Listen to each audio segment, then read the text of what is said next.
ஆனால் எனக்கு பர்சனலாக ஒரு முக்கியமான வழிகாட்டி இருக்கிறாரு. இந்த விரல் இருக்கு இல்லையா, இந்த விரலுக்கு வந்து நிறைய அர்த்தங்கள் சொல்லலாம்.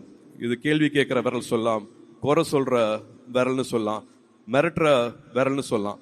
ஆனால் இதே விரலை நம்ம இப்படி கீழே காமிச்சோம்னா, நான் இருக்கேன், விரலை பிடிச்சிக்கோ, நீ வா அப்படின்னு கூட்டிட்டு போற விரல் இருக்கு இல்லையா, எனக்கு அந்த விரல், எனக்கு அண்ணா / சித்தப்பா, நம்மளோட கமல் சார் இது ஏற்கனவே சொல்லியிருக்கிறாரு. என் ரூம்ல இருக்கிற போஸ்டர்ல வந்து நான் கமல் சார் போட்டோ வந்து நான் ஒட்டி வச்சிருக்கேன். நாயகன் படம் பார்த்துட்டு மீசையெல்லாம் எடுத்திருக்கேன். அந்த போஸ்டரை ஒட்டிட்டு எங்களுக்கு நடுவில் இப்படி ஒரு உறவு கிடைக்கும், இப்படி ஒரு பயணம் கிடைக்கும் அப்படின்னு நான் நினைச்சு பார்த்ததே கிடையாது. ரசிகர் மன்றங்களா இருந்ததை வந்து நற்பணி மன்றமா மாத்துறது வந்து அவரு தான்.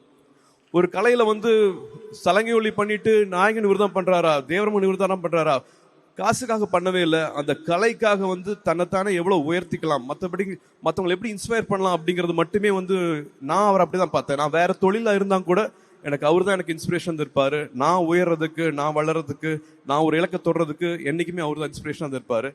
அவர் திரும்ப சொல்ற மாதிரி, படத்துலையும் சொன்ன மாதிரி, அடுத்த வினாடி ஒழித்து வைத்திருக்கும் ஆச்சரியங்கள் இந்த உலகத்துல ஏராளம். Miracles happen. நினைக்கிற கனவு நிச்சயமாக நிறைவேறும்.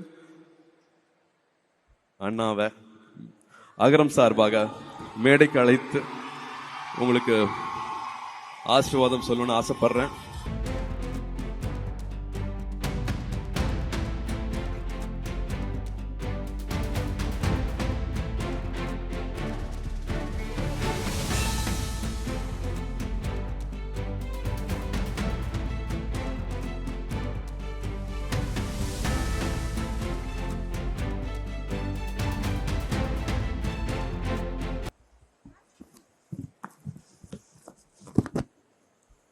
உயிரே, உறவே, தமிழே, வணக்கம்.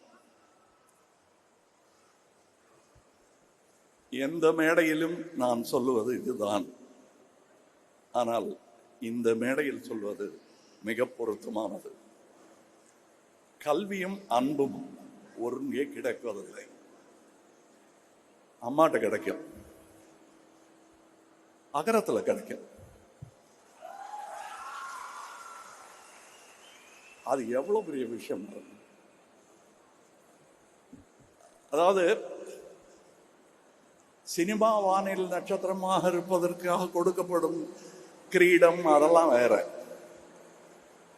ஆனா இந்த சமூக வானில் இந்த மாதிரி நற்பணிகள் செய்பவர்களுக்கு முட்கிரீடம் தான் கிடைக்கும். பரவாயில்ல, அந்த கிரீடம் போதும் எனக்கு என்று சொல்வதற்கு மனம் இல்லை, மனோபலம் வேணும், அந்த தைரியம் வேணும். எனக்கு கூட யாரும் நிற்க மாட்டாங்க. நீங்க ஒரு தண்டி யாத்திரைன்னு ஆரம்பிச்சாலும், அண்ணா அவர்கள் ஆரம்பிச்சாலும் ஃபர்ஸ்ட் கொஞ்சம் பேர் தான் இருப்பாங்க, அப்புறம் கூட்டம் கூடிக்கிட்டே வரும். இப்ப இவர் சொல்லி இருக்கிற இந்த விஷயம் எங்க சினிமாலாம் கண்டிப்பா மறந்து போயிடும். சரித்திர ஆசிரியர்களுக்கு சினிமாக்காரர்கள் என்ற ஒரு வரியில், அதுவும் பிராக்கெட்ல போடுவாங்க, இவர்களெல்லாம் சினிமாக்காரர்கள் போடுவாங்க. அதையெல்லாம் தாண்டி சமூகத்தில் பெரியவர்கள் பட்டியலில் சேருவதற்காகத்தான் நானும் 21 வயசில் ஆசைப்பட்டேன். இவரும் இளமையிலேயே ஆசைப்பட்டு விட்டார்.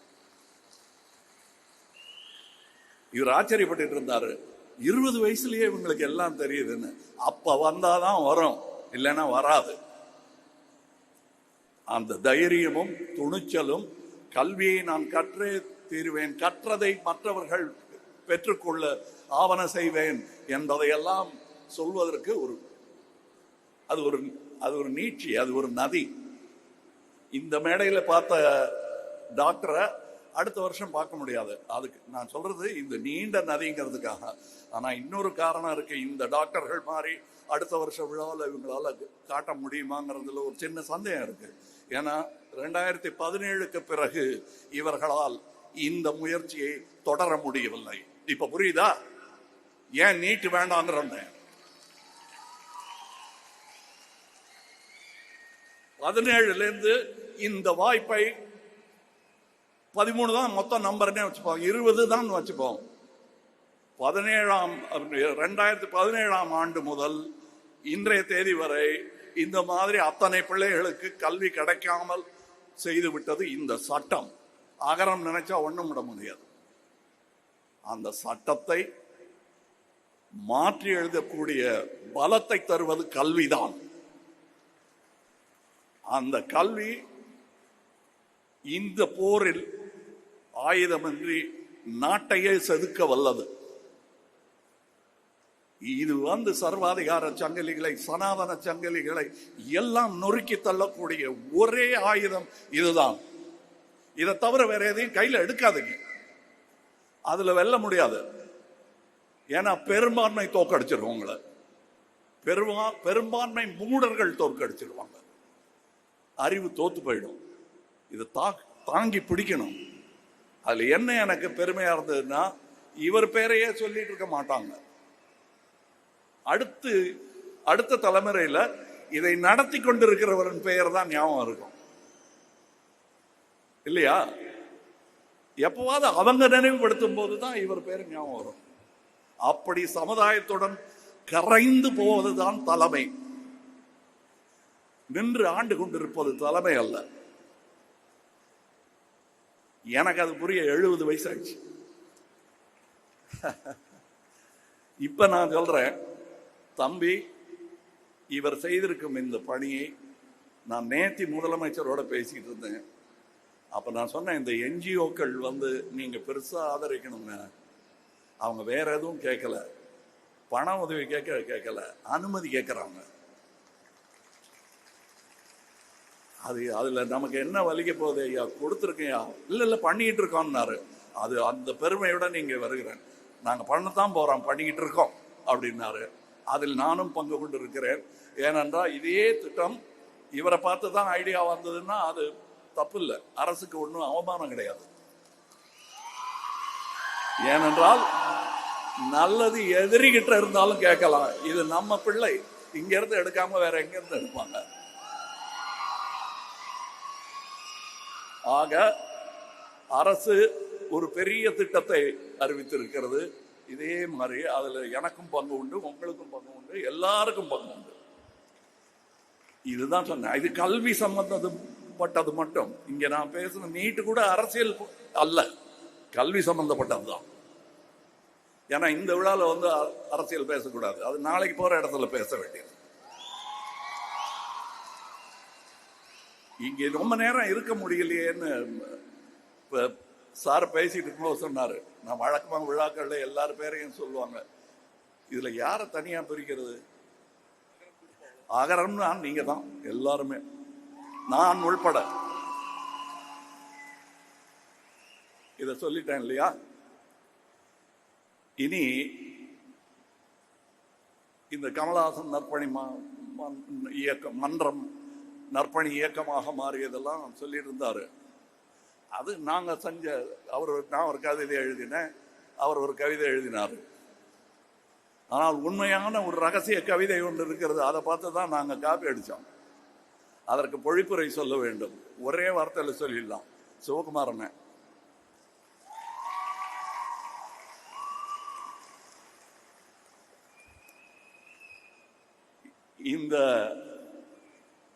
இந்த குற்றத்தை செய்தவர் அவர் தான். ஏன்னா எதிர்த்தரப்புல இருந்து பார்க்கணும்ல. அத இந்த குற்றத்தை செய்தவர் அவர் தான். நான் ஃபர்ஸ்ட் பெரிய நடிகனா வளர்ந்து இருந்துட்டு இருக்கும் போது இப்படி நகர்ந்து இடம் கொடுத்தவர் வா அப்படின்னு. நிஜமா நான் சொல்றது மேடை அலங்காரம் இல்லைங்கிறது அவருக்கு தெரியும். இது நாங்க 2 பேரும் பேசிக்கிறோம், நீங்க ஒட்டு கேட்கறீங்க அப்படின்னு வச்சுக்கோங்க. இந்த மைக்கும் அதான் செஞ்சிட்டு இருக்கு. நிஜமாவே அவருக்கு அண்ணன் தம்பி உறவுங்கிறது வலுக்க ஆரம்பிச்சிருச்சு போக போக. இவரெல்லாம் பிறந்தது இன்னும் ஜாஸ்தியா தான் ஆச்சு. அண்ணன் கல்யாணத்துக்கு நான் போயிருக்கேன். அங்க உட்காந்து சாப்பிட்டுட்டு இருக்கிற போட்டோ எல்லாம் எங்கிட்ட இருக்கு. அவர் தான் சொன்னாரு, இந்த ரசிகர் மன்றம்லாம் வேணாம்ப்பா, பெரியவங்க எல்லாம் அரசியல் போறதுக்காக ஆரம்பிச்சாங்க, நீ ஏன் அதெல்லாம் பண்ணிட்டு இருக்க? நம்ம வேலையை பார்த்துட்டு போறோம், நான் இருக்கேன் பாரு அப்படின்னாரு. நானும் சரின்ட்டேன். ஆனா பாலச்சந்தர் சார் பண்ண தப்பு, எனக்கு கொஞ்சம் நட்சத்திர அந்தஸ்து வந்துருச்சு. நிறைய பேர் வந்துட்டாங்க, அவங்கள வேண்டாம்பான்னா நிறுத்த மாட்டேங்கிறாங்க. அப்புறம் அண்ணன்ட்ட சாரி சொல்லிட்டு நற்பணி இயக்கமா மாத்த போறேன், அது ரசிகர் மன்றம் இல்லைன்னு சொல்லிட்டு ஆரம்பிச்சது. அது அதுக்கு என்ன பாராட்டி இருக்காரு அவரு. ஆக எந்த கவிதையுமே அதற்கு முன்னோடி ஒண்ணு இருக்கும். இது அற்புதமான கவிதை, அதுல விதை அந்த ஆளு. அவர்கிட்ட கேட்டோம்னா அவர் பல பேர் சொல்லுவார். அது வந்து ஒரு அந்த குடும்பம் கனெக்ட் ஆயிடும். எப்படி இருந்தாலும் உலகத்துல எங்க இருந்தாலும். எனக்கு இன்னைக்கு நான் ஃப்ளைட்டுக்கு போனோம் டெல்லிக்கு, அதனால தான் இங்கே இல்லைன்னா நான் பேசியிருப்பேன் இன்னும் நிறையா. இங்கே காலையிலேயே வந்திருக்கணும் நான் உங்களை மாதிரி. பட் வேலை நிமித்தமாக நான் நிறைய டீசர், ட்ரெய்லர், சினிமா, நாங்களே ஆடியோ ரிலீஸ் அதெல்லாம் பண்ணுறோம். அதிலெல்லாம் கிடைக்காத சந்தோஷம் இதில் எனக்கு கிடைக்கிறது. அது நாங்கள் பண்ணுறது பல மக்களை சந்தோஷப்படுத்தும் ஒரு அற்புதமான கலைத்துறை. ஆனால் அது வியாபாரத்துறையும் கூட. லாபத்தை எதிர்பார்த்து கொண்டே இருக்கும். அதுல வந்து எனக்கு அதுதான் சோர்படுது. எனக்கு அது வேற விஷயம். அதுதான் நற்பணி இயக்கத்தையும் நடத்துகிறது. அதற்கு நன்றி சொல்லிக்கொண்டு அதோட இருக்கலாமே தவிர, அவங்க கேட்குற கேள்விக்கெல்லாம் எனக்கு பதில் இல்லை. ஏங்க பாட்டு எத்தனை பாட்டு, ஸ்டண்ட் இருக்குமா, ஃபைட்டெல்லாம் இருக்கு இல்லைங்க. அப்புறம் வெளிநாட்டில் பாட்டெல்லாம் எடுப்பாங்கன்னா எடுக்கிறோம் அவங்க கேட்டதுக்காக. ஆனால் இங்கே பார்த்தேன்ல வெளிநாட்டு காட்சி, அதுதான் that is a love story. காதல் பாட்டு நீங்கெல்லாம் பாரிஸில் ஈஃபில் டவருக்கு அடியில் நின்று பாடுறீங்களே, அது இல்லை. ஆஸ்பத்திரியில் நின்று அங்கே பேசிட்டு இருக்காங்கல்ல, அது எனக்கு பாட்டா கேட்குது. அன்பு, கல்வி போதுமானது. இந்த ஆயுதத்தை வைத்து உலகத்தை வெல்லலாம். அதற்கான படை இது. எங்க நிக்க சொன்னாலும் இந்த கூட்டத்தில் நான் நிற்பேன். ரொம்ப நேரம் பேசிட்டு இருப்பேன். எனக்கு பிடிக்கும். அதுவும் அவர்கிட்ட இருந்து கத்துக்கிட்டது தான்.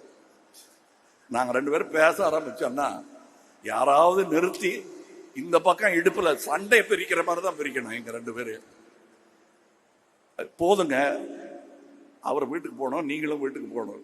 அப்படியா, சரி, என் வண்டியில் ஏறு, நான் உனக்கு மிளகா பஜ்ஜி வாங்கி தரேன், உன் வீட்டில் இறக்கி விட்டுறேன்னு பேச்சு தொடரும். அப்படி பேசி வளர்ந்தவர்கள், பேசி வளர்த்தவர். அந்த பேச்சு இங்கேயும் கேட்டிருக்கோம். இவர் காதலையும் ஓதி இருப்பார் அந்த மந்திரத்தை. இதை உச்சரிக்க மறந்தவர்கள் அந்த உன்னதத்தை இழந்து விட்டார்கள். அன்பும் அறிவும் தான் அற்புதமான மந்திரங்கள். இதை தவிர வேற எந்த துதியும் நிந்தனை தான். இங்கே இந்த அகரம் குடும்பத்தில் பெரிய மனிதர்கள் இருக்கிறார்கள். டாக்டர் ஜெயரஞ்சன் அவர்கள், doctor P Veeramuthuvel, project director Chandrayaan, சகோதரர் வெங்கடேசன் அவர்கள். எங்களுக்கு நிறைய திட்டம் இருக்கும். கிட்டத்தட்ட உங்களோட பேச கிடைக்காத பேச்செல்லாம் அவரோட பேசியிருக்கேன். நான் அவங்க கிட்ட சொல்லிட்டேன். ஆனால் கூட்டத்தில் சொல்றது எனக்கு பெருமை. நான் வந்து இந்த அம்மாவுடைய பெரிய ரசிகன். என் பேச்சு மாறி போனதற்கு சமீப காலங்களில் இவரும் காரணம். ஏன்னா ஞாபகப்படுத்தணும், தெரிஞ்ச வார்த்தையை ஒகாபுலரி அடிக்கடி பேசிட்டு இல்லைன்னா மறந்து போயிடும். அந்த ஒகாபுலரி எல்லாம் எனக்கு எடுத்து கொடுக்குற அம்மா அந்த அம்மா. உட்காரணுமா, நன்றி இல்லாம வேணாம், நீங்க கொடுத்தது தர்மம், நாங்க சொல்ல வேண்டியதுதான் நன்றி. டைரக்டர் வெற்றிமாறன் வந்திருக்காரா? வந்துருக்காரா?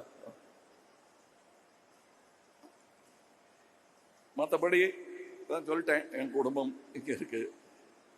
இந்த ஆகரம் ஆரம்பிக்கலைனாலும் அவர் என் குடும்பம் தான். இது ஆரம்பிச்சதுனால இன்னும் வலுத்துருச்சு உறவு.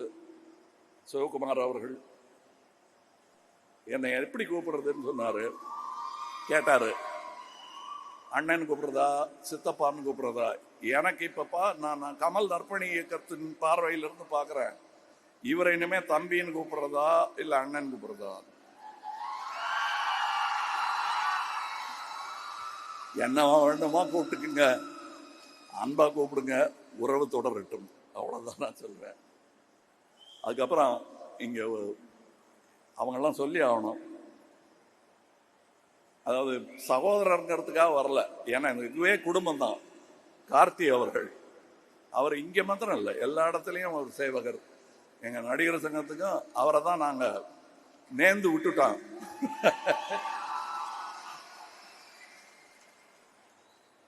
அப்புறம் என்னுடைய நண்பர் ஞானவேல் அவர்கள், ஜெயஸ்ரீ அவங்க தான் இதை நிர்வகிச்சிட்டு இருக்காங்க, SR பிரகாஷ் பாபு அவர்கள், அனைவருக்கு முதல்ல தான் இந்த பேரை ஆரம்பிப்பாங்க.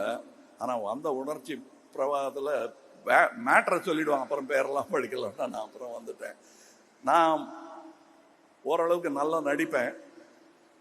அதில் யாருக்காவது சந்தேகம் இருந்தால் தம்பியை கேளுங்க, அண்ணன் தான், எனக்கு வக்காலத்து வாங்க, அவங்க தான் வருவாங்க. இது எதுக்கு இப்போ சொல்கிறீங்கன்னு என் நடிப்பு மேலே எனக்கு சந்தேகம் வந்துருச்சு, அதனால தான் இதை கொண்டு வந்தேன். நான் ஒருவேளை நம்ம நடிக்க வராமல் அழுதுருவோமோன்னு பயம் வந்துருச்சு எனக்கு. நான் என்ன சொல்கிறேன்னு சிவகுமாரன் எனக்கு தெரியும். அதனால நான் நல்லா நடிக்கிறது தான், அழாமல் பேசிட்டேன். நன்றி. ஏர்போர்ட்டுக்கு போனோம், அதுக்கு முன்னாடியே பறக்க ஆரம்பிச்சிட்டேன் நான். வணக்கம்.